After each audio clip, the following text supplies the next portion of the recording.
Metro ticket ದರದಲ್ಲಿ ಭಾರಿ ಏರಿಕೆ ಆಗ್ತಾ ಇದ್ದು 45% ಮೆಟ್ರೋ ದರ ಏರಿಕೆ ಆಗ್ತಿರೋ ಬಗ್ಗೆ ಸಂಸದ ಪಿಸಿ ಮೋಹನ್ ಸುಳಿವು ನೀಡಿದ್ದಾರೆ.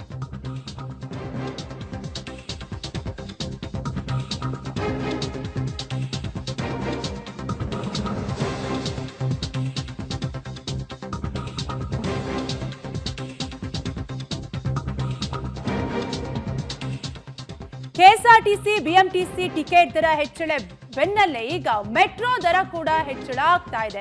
45% ಮೆಟ್ರೋ ದರ ಏರಿಕೆ ಆಗ್ತಾ ಇದ್ದು ಈ ಬಗ್ಗೆ ಸಂಸದ ಪಿಸಿ ಮೋಹನ್ ಸುಳಿವು ನೀಡಿದ್ದಾರೆ. ಮೆಟ್ರೋ ದರ ಏರಿಕೆಗೆ ಸಂಸದ ಪಿಸಿ ಮೋಹನ್ ಅಸಮಾಧಾನವನ್ನು ಕೂಡ ವ್ಯಕ್ತಪಡಿಸಿದ್ದು, ದರ ಏರಿಕೆಯನ್ನ ಪರಿಶೀಲಿಸಲು ಸಂಸದ ಪಿಸಿ ಮೋಹನ್ ಮನವಿಯನ್ನ ಮಾಡಿದ್ದಾರೆ. ಆದ್ರೆ ನನ್ನ ಮನವಿಯನ್ನ ನಿರ್ಲಕ್ಷ್ಯ ಮಾಡಿದ್ದಾರೆ ಅಂತ ಪಿಸಿ ಮೋಹನ್ ಟ್ವೀಟ್ ಮಾಡಿ ಅಸಮಾಧಾನವನ್ನ ವ್ಯಕ್ತಪಡಿಸಿದ್ದಾರೆ. ಮೆಟ್ರೋ ದರ ಏರಿಕೆಯಲ್ಲಿ ಸಂಸದರ ಮನವಿಯನ್ನ ಕಡೆಗಣನೆ ಮಾಡಿರೋ ಬಿಎಂಆರ್ಸಿಎಲ್ ಹೀಗಾಗಿ ಟ್ವೀಟ್ ಮಾಡಿ ಅಸಮಾಧಾನವನ್ನ ಸಂಸದ ಪಿಸಿ ಮೋಹನ್ ಹೊರಹಾಕಿದ್ದಾರೆ.